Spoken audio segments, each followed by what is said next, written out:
అదే RTV app వార్తల్ని క్షణాల్లో చదివే అవకాశం ఉంటుంది. ఒక న్యూస్ పేపర్, ఒక టెలివిజన్ ఛానల్ మీ చేతుల్లో ఎప్పుడూ ఉంటాయి. భద్రాచలంలో కుండపోత వర్షాలు కురుస్తున్నాయి. భారీ వర్షాలకి కుసుమ హరినాథ్ బాబా కళ్యాణ మండపం కుంగిపోయింది. భక్తులు పర్యాటకుల్ని అధికారులు అనుమతించడం లేదు. భారీ వర్షంతో రామాలయం పరిసర ప్రాంతాలన్నీ కూడా జలమయమయ్యాయి. వర్షం నీటితో విస్తా కాంప్లెక్స్, నిత్యాన్నదాన సత్రం నుండి కూడా నిండిపోయాయి. భద్రాచలంలో పర్యటించారు జిల్లా కలెక్టర్ జతీష్ పాటిల్. ఇక ముంపు ప్రాంతాలను పరిశీలించారు ఆయన. అధికారులు అప్రమత్తంగా ఉండాలని జతీష్ పాటిల్ ఆదేశించారు. కిన్నెరసాని ప్రాజెక్టులోకి భారీగా వరద ప్రవాహం చేరుతోంది. 4 గేట్లు ఎత్తి 5 అడుగుల మేర ఈ గేట్లు ఎత్తి దిగువకి నీటిని విడుదల చేశారు అధికారులు. ఇన్ఫ్లో 21,000 క్యూసెక్కులుగా ఉంది. ఇక అవుట్ఫ్లో 20,000 క్యూసెక్కులుగా నమోదైంది. పూర్తి స్థాయి నీటి మట్టం 407 అడుగులు కాగా ప్రస్తుత నీటి మట్టం 404 అడుగులకు చేరింది. కిన్నెరసాని ప్రాజెక్టులో నీటి మట్టం ఒకసారి అక్కడ పర్యటించిన తర్వాత కొన్ని చోట్ల కొంత భయాందోళన పరిస్థితి నెలకొంది. కలెక్టర్ జితేష్ పాటిల్ అక్కడ పర్యటించిన తర్వాత ఆయన మాట్లాడారు. ఏం మాట్లాడారు చూద్దాం. ఇక్కడ మనం చూసుకోవచ్చు దట్ మనకి భద్రాచలం పట్టణంలో జమ అయిన నీళ్లు ఓపెన్ డ్రైన్ ద్వారా జమ అయి ఈ సంప్ ద్వారా ప్రశాంతంగా మన నదిలో, గోదావరి నదిలో కలుస్తుంది. అయితే దీంట్లో ఎవరైనా చెప్తున్నారో బ్యాక్ వాటర్ వచ్చింది, దానివల్ల నిండింది. నా విజ్ఞప్తి మీ అందరికీ ఏముందంటే దయచేసి అట్లా తప్పుడు ప్రచారం చేయకూడదు. ఈ ఇంజనీర్స్ ఎవరైతే ఉన్నారో, ఇరిగేషన్ ఇంజనీర్స్, వాళ్ళు ప్రతిరోజు ఉదయం నుంచి రాత్రి వరకు, రాత్రి కూడా 2 గంటలు 3 గంటలకి కూడా లెవెల్స్ చూస్తూ ఉంటారు. సో పైనుంచి వచ్చే గోదావరి నీళ్లు స్తర ఎంత ఉందో అది చూసుకుంటూ భద్రాచలం లోపల రాకూడదు అని వాళ్ళు నిర్ణయం తీసుకుంటూ ఉంటారు. సో అందుకే వాళ్ళు షట్టర్ బంద్ చేసుకొని ఉన్నారు.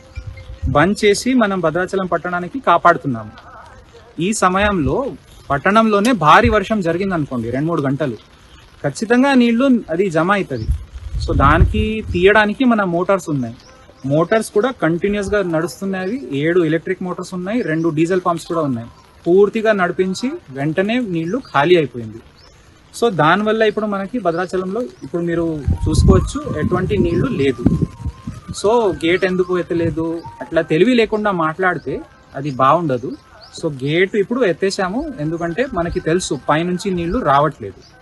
సో ప్రజలందరికీ నా విజ్ఞప్తి ఏముందంటే ఏదో ఒకటి ఎవరైనా మాట్లాడితే దానికి నమ్మి ఆందోళన చెందే అవసరం లేదు. పూర్తి ప్రణాళిక వ్యవస్థ సంపూర్ణంగా సిద్ధంగా ఉంది. ఇంకా పైనుంచి కూడా నీళ్లు ఎక్కువ అది లెవెల్ రేస్ కావట్లేదు కాబట్టి ఇప్పుడు గేట్ ఓపెన్ చేసి ఉన్నాము. తర్వాత మనకి నీళ్లు మొత్తం వెళ్ళిపోతుంది. దెన్ పైనుంచి ఎట్లా సమాచారం వస్తుందో వెంటనే దెన్ షట్టర్స్ బంద్ చేసుకొని మళ్ళీ భద్రాచలం పట్టణానికి మనం కాపాడుకుంటాము. ఓకే, సో అందరికీ నా రిక్వెస్ట్ ఏముందంటే అది ఎక్కడైనా ప్రకృతి నుంచి 100 mm ఒకేసారి పడింది అనుకోండి, అది భద్రాచలమే కాదు, ఎక్కడైనా అంత నీళ్లు పడితే ఖచ్చితంగా నీళ్లు జమ అవుతుంది.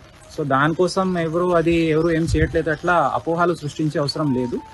మీకు ఏ సమాచారం ఉన్నా సరే మేము టైం టు టైం మేము ఇస్తాము. అండ్ మా అన్ని సిస్టమ్స్ బరాబర్గా జాగాలో ఉన్నాయి. ఎటువంటి ప్రాబ్లం వచ్చేస్తే మా దృష్టిలో తీసుకొస్తే మేము. ఇక భద్రాచలంలో చాలా భారీ వర్షం నమోదైంది. అయితే వర్షపాతం కారణంగానే భద్రాచలం ఆలయం మొత్తం కూడా వరద నీటిలో చిక్కుకుపోయింది. ఒక రకంగా చెప్పాలంటే అక్కడ వరద నీటి కారణంగానే చాలా పూర్తి స్థాయిలో అక్కడ చెరువులను తలపిస్తున్నాయి. చాలా ప్రాంతాల్లో కూడా అక్కడ కొన్ని కుంగిపోయిన దృశ్యాలు మనం చూస్తున్నాం. సో కిన్నెరసాని ప్రాజెక్టుకి సంబంధించి కూడా కొన్ని అప్డేట్స్ మనం చూస్తున్నాం. ఆ కిన్నెరసాని ప్రాజెక్టు కూడా పూర్తి స్థాయి నీటి మట్టానికి చేరువలో ఉన్నది. ఇక ఈ వర్షపు నీటి కారణంగా విస్తా కాంప్లెక్స్, నిత్యాన్నదాన సత్రం రెండు కూడా జలమయమయ్యాయి. భారీ వర్షాల కారణంగా రామాలయ పరిసర ప్రాంతాలు మొత్తం కూడా నీట మునిగాయి. ఇక భద్రాచలంలో జితేష్ పాటిల్ పర్యటించారు. బ్యాక్ వాటర్ కారణం అంటూ కూడా చాలా మంది ప్రచారం చేస్తున్నారు, కానీ బ్యాక్ వాటర్ కారణం కాదు. ఈ రకంగా వాస్తవాలను ప్రచారం చేయకూడదంటూ కూడా ఆయన ఒక రకంగా చెప్పడం జరిగింది. ఒకసారి మనతో పాటుగా మా ప్రతినిధి ఉదయ్ జాయిన్ అవుతున్నారు ఫోన్ లైన్ ద్వారా. ఉదయ్, ప్రజెంట్ సిచ్యువేషన్ ఏ రకంగా ఉంది? భద్రాచలంలో వర్షాల కారణంగా వచ్చిన వరదలు ప్రస్తుతం తగ్గుముఖం పట్టాయా? ప్రస్తుతం వాటన్ని కూడా నీటిని మోటార్ల సాయంతో బయటకు తీస్తున్నామంటూ కూడా కలెక్టర్ చెప్తున్నారు. సో ఆ పరిస్థితి కనబడుతోందా? మనసు భద్రాద్రి కొత్తగూడెం జిల్లా వ్యాప్తంగా ఎడతెరపు లేని వర్షం అయితే కురుస్తుంది. గడిచిన 3.5 గంటలు, ఉదయం 8:30 నుంచి 12 గంటల వరకు భద్రాచలం పట్టణంలోనే ఒకసారిగా 60 మిల్లీమీటర్ల వర్షపాతం నమోదైంది. గోదావరి బేసిన్లోని భద్రాచలం పరివాహక ప్రాంతంలోని గోదావరి బేసిన్లో 51.8 మిల్లీమీటర్ల మేర వర్షపాతం అయితే నమోదైంది. పూర్తిగా ఆకస్మిక వర్షాలతో భద్రాచలం పట్టణంలోకి భారీగా వరద నీరైతే చేరింది. దీనికి కారణం కరకట్టని అనుకున్నటువంటి స్లూయిస్ అన్ని పూర్తిగా మూసివేయడమే కారణమని కూడా మనకు చాలా స్పష్టంగా అర్థమవుతుంది. అయితే గత కొద్దిసేపటి క్రితం ఆర్టీవీ వర్ష కథనాలు కూడా ప్రసారం చేసింది. భద్రాచలం ఆలయ పరిసర ప్రాంతాల్లో విస్టా కాంప్లెక్స్ తో పాటు నిత్య అన్నదాన సత్రంలోకి వరద నీరు చేరిన అంశాన్ని కూడా అధికార యంత్రాంగం దృష్టికి ఆర్టీవీ తీసుకెళ్లింది. వెంటనే వ్యవసాయ శాఖ మంత్రి తుమ్మల నాగేశ్వరరావు జిల్లా కలెక్టర్ తో పాటు అధికార యంత్రాంగంతో ఫోన్లో చర్చించారు. తక్షణమే సంరక్షణ చర్యలు చేపట్టాలి, భద్రాచలం పట్టణాన్ని ఎప్పుడు సేఫ్ గా చూడాలంటూ కూడా మంత్రి తుమ్మల అధికారులకు దిశానిర్దేశించడంతో హుటాహుటిన జిల్లా కలెక్టర్ జతీష్ వి పాటిల్ భద్రాచలం పట్టణంలోకి పర్యటించారు. పట్టణ పరిసరాలతో పాటు ఆలయ పరిసర ప్రాంతాల్లో వరద నీరు ఎందుకు చేరిందన్న అంశంపై ఆరా తీశారు. తక్షణమే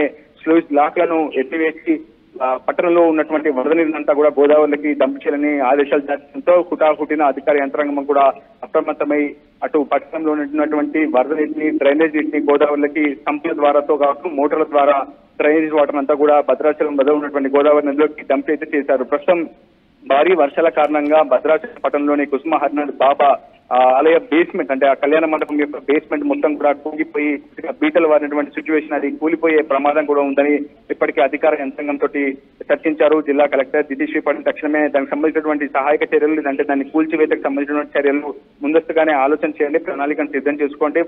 ఆకస్మిక వర్షాలు, అకస్మాత్తుగా క్లౌడ్ బర్స్ట్ వంటి ఘటనలు జరిగితే ముందస్తుగా అప్రమత్తంగా ఉండాలని చెప్పి అధికారులను అయితే హెచ్చరించినటువంటి సిచ్యువేషన్ అయితే ఉంది. ప్రస్తుతం పైన ఉన్నటువంటి ఎక్కువ తాలిపేరు ప్రాజెక్ట్ నుంచి కూడా దిగువకు వరద నీరు అయితే వచ్చేస్తుంది. ప్రస్తుతం మొత్తం గేట్లన్నీ ఎత్తివేసి 2 అడుగుల మేర గేట్లన్నీ ఎత్తివేసి దిగువకు 50,000 క్యూసెక్ల నీటిని తాలిపేరు నుంచి భద్రాచలం గోదావరిలో డంప్ అవుతున్న సిచ్యువేషన్ ఉంది. మరోవైపు జిల్లాలోని ప్రధాన కిన్నెరసాని జలాశయం కూడా వరద నీరు పోటెత్తుతోంది. దాదాపు 7 అడుగుల మేర సామర్థ్యం ఉన్నటువంటి ప్రాజెక్టు భద్రాచలం రామాలయం మొత్తం కూడా జలమైనట్టుగా మనం చూస్తున్నాం. దానికి అధికారులు ఎటువంటి చర్యలు తీసుకుంటున్నారు?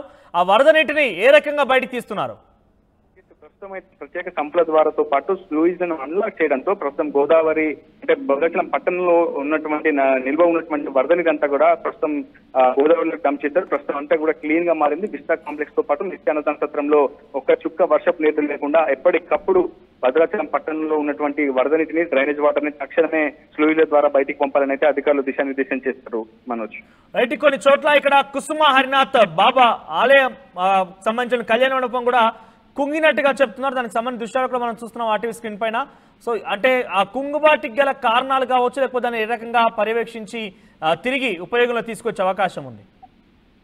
నిజానికి అదంతా కూడా గుట్ట మీద కళ్యాణ మండపాన్ని నిర్మించడం జరిగింది. దాదాపు కొన్నేళ్ల క్రితం ఆలయాన్ని నిర్మించారు. అయితే భారీ వర్షాల కారణంగా ఆ బేస్మెంట్ లో ఉన్నటువంటి మట్టి అంతా కూడా కుంగిపోవడంతో పూర్తిగా బిల్డింగ్ అంతా కూడా కుంగిపోతున్నటువంటి సిచ్యువేషన్, బీటలు వాడుతున్నటువంటి సిచ్యువేషన్. సో అధికారులు ముందస్తు అప్రమత్త చర్యలు తీసుకుంటున్నారు. ఆ బిల్డింగ్ ఒకవేళ కుంగిపోయి బీటలు వారి కూలిపోతే ఎలాంటి సహాయక చర్యలు తీసుకోవాలి, ముందస్తుగానే ఆ బిల్డింగ్ కూల్చివేస్తే ఆ ప్రమాదం నుంచి తప్పించుకునే అవకాశం ఉంది. కాబట్టి ముందస్తుగా అధికారులు అంతా కూడా దానికి సంబంధించిన ప్రణాళికను సిద్ధం చేసే పనులు ప్రస్తుతం నిమగ్నమయ్యారు.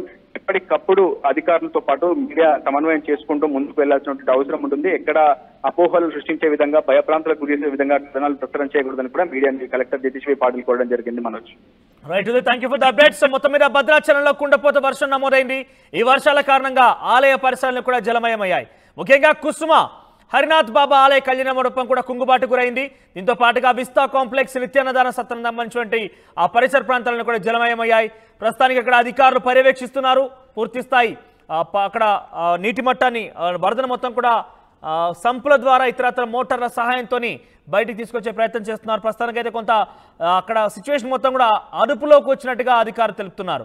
సో మరోవైపు కిన్నెరసాని ప్రాజెక్టు కూడా సుమారుగా దాదాపుగా 407 అడుగులకు గాను 404 అడుగుల నీటి మట్టం నమోదైంది.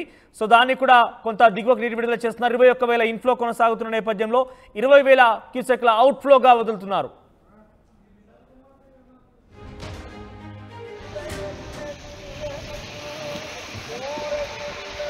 మరిన్ని వీడియోస్ కోసం ఛానల్ ని సబ్స్క్రైబ్ చేయండి. లేటెస్ట్ అప్డేట్స్ కోసం వాట్సాప్ ఛానల్ ని ఫాలో చేయండి.